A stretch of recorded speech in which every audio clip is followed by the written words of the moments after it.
everybody, and welcome to another episode of the Welcome Home podcast. Today, I am joined by my one and only, not my one and only, but my son, Alex Vasquez. I got two boys, and this is one of them.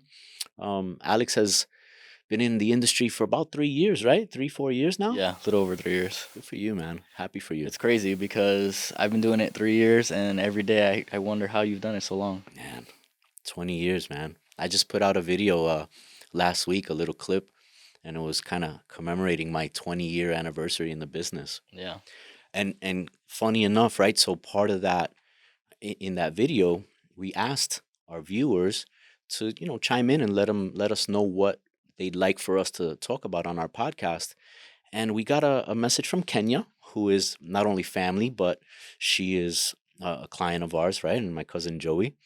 And they asked us to speak on the side of real estate, which is investing, right? And so I brought you on this show because you being new in the business, you've kind of seen me go through this for the last 20 years as a kid growing up, but you came into the business with that mindset, right? Of investing and what can I do to not only work in the industry and help others, but help myself grow a portfolio. And so let's talk a little bit about that, man. Tell me about your side of investing. So I'm fairly new. I started investing, I would say 2 years ago. My first major project was with you. Hmm. That was a fix and flip that we did. Yep. We ended up actually doing pretty well with that. Um, and then my second one is just recently. I bought a property and kind of house hacked it, made it into two properties in one, and I'll be living in one side and renting out the other. So, which we'll get into. There's different types of investing and different types of styles that people can get into, and I think it's important for people to understand that um, it's not that difficult to get into. It's just more of like an unknown thing, and people may not know how to get into it. So I think we can help with that. That's excellent, man. And so that leads me to the perfect first point, right? When someone wants to get into investing, what would you say is probably the first thing they should do or think of when they start planning out what they want to do for as an investment? Yeah, so first things first, I think it's important that somebody has a strong foundation and is actually ready to invest financially. And when I say that, I mean just when you get your first lump sum of money, don't just go out and say, hey, I'm ready to invest. I think it's important to have a solid foundation where the income is coming in, number one. And number two, you have a side bucket where you're dumping money into periodically where you can say, okay, hey, this is my investing money. Because let's say your investment goes wrong, it's important to still be able to maintain the same life that you're living right now, Hmm. without touching your operating account, your funds that you're using every day on a day-to-day basis, and you're using the funds that you have in that investment bucket. So I think that's a first step, honestly. The second step, which we like to preach and we always like to educate our clients, is to get pre-approved. Hmm. It's free to you. It costs you nothing, and it lets you know exactly where you stand in the market. And it lets you know the price point you should be in. It lets you know the property style you should be in, and considering those factors, you can determine which style of investment is the correct one for you. That's good, man. And so let's stop right there because I really like it. There's so many ways we can take this conversation, right? But we're gonna kind of keep it streamlined to what we were saying. So you said the first thing is to have a fund kind of set up, right? And so I would also say to that, you really need to, you really want to understand what type of investment is going to work for you. So you brought up the house hack, right? Which is at this moment works for you because it's your first property. You're going to rent out one side, so you subdivided the property, right? You made it a 2-1, and you're going to live on the 1-1. Genius idea, right? Wish you would have came up with it, but we know that that's not the case, right? This is what people do, but it's a good entry level for someone that doesn't own a home yet, right? And is able to start an investment mindset and have that side of the property pay for itself. Right. So I think that's what you did, and tell us a little more about that specific. Absolutely. So I was gonna actually lead off with this. House hacking, I think, is one of the most effective ways, especially for anyone under 30. Especially in this day and age, things are expensive. Homes are expensive. the cost of living is expensive. So if you can have a property that you also reside in that is paying for itself, it's a win-win. I know a lot of people, a lot of my friends, a lot of my peers that are, near to me in age, they do this anyway with apartments. They get a bunch of friends together and they rent out an apartment together and they all live together. Right. Why not, if you're able to, at some point purchase a property and then have your friends come live with you, and then you're all growing together. You can do this together with a team that you may build, or you can do it on your own. Right. But either way, it's a win-win for everyone. Absolutely. And so I love that for anyone out there that doesn't own a home yet and wants to kind of jumpstart their investing career and start building a portfolio from the beginning. That's a perfect way to do it. So congrats to you on that, man. I know maybe we'll have another episode in the future on like the process of that rehab and everything and all the challenges, right? Cuz let's be real, nothing was perfect, No, right? absolutely. We had a lot of ups and downs and bumps, but you got over that. And so I think people may want to know about that too, but we'll leave that for another episode. You said something about the next point you said was um, getting ready. So once you kind of know what type of investment you want to do, you want to get pre-qualified, right? Mhm. Um, Perfect. I love it. One of the things that we should let people know, and I think you'll agree, is that if you don't own a property yet and you have this ability to have either a duplex or house hack like you did, you can purchase that home with FHA, correct? That is correct. Yeah. And FHA, just so that everyone knows, it doesn't stand for first time home buyer. A lot of people, that's a misconception, but that's not the case. Hmm. It's the Federal Housing Administration. It's just a specific loan that helps people who may not have the credit score, who may not have the funds, also qualify for the American dream and own a home. And what is FHA? What's the benefit of Mhm. someone trying to get an FHA loan? Yeah, so there's pros and cons like everything, but Hmm. the benefit of an FHA is, again, you don't have to have a pristine credit score, number one, and number two, you can put down 3.5% towards your property, and that is the minimum required down payment. So again, the loan allows people who may not be fully ready yet to also qualify for a home. Get into home ownership. Yeah, Mhm. absolutely. And so I like that. If at all possible, right, and not go the FHA route, there are other products out there that, again, we'll get deeper into our future episodes, but there's so many loan products that people can use to get into whatever investment they want to do. Because FHA won't work if they own another property, correct? That's correct. Yeah, you can only use FHA on one property. So It's your in primary. Yeah, exactly. Good. Cool. So let's talk about then what would be the next step, right? Once you see the or once you identify the type of property you want to push forward with, then you get pre-qualified and you get that understanding from your lender what you qualify for and how the loan works. Then what's the next phase? So full transparency is building your team, Hmm. and building your team consists of finding a realtor, whether that's us or not. You need to find someone that's good, someone that's qualified.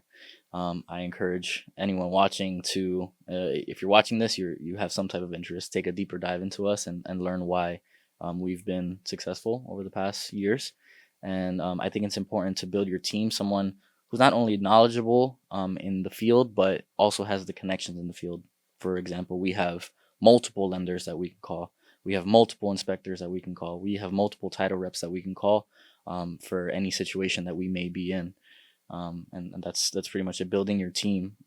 Eric, shout out to Eric. Yeah, man. He taught me one thing, and it's we are the quarterback of the team. The buyer, the client, is the coach. Mhm. They tell us what to do, and we pass it off to the receiver. We hand it off to the running back, and that's how it should be. You're the coach. You shouldn't really have to stress much. You just kind of tell us what to do, and you should have confidence in your quarterback so that he sources out whatever needs to get done, and you should have the confidence in that in your quarterback. Bro, I love it, man. And yeah, shout out to Eric. We're gonna bring him on the show. Um, he did tell you that, man. And it's so true. Um, cool, man. So I like the answers. I like what we're talking about here. I think then the next thing we should bring to the attention of anyone trying to get into the investing side and building side is along with building your team, let's be real too, right? It's not an easy thing that you're gonna just buy a house, you're gonna house hack it and it's all flowers, right? That's not the case. We're gonna run into challenges. And some of those challenges, like you said, building a great team maybe just that. You may not have formulated your team perfectly, and you may have challenges with contractors.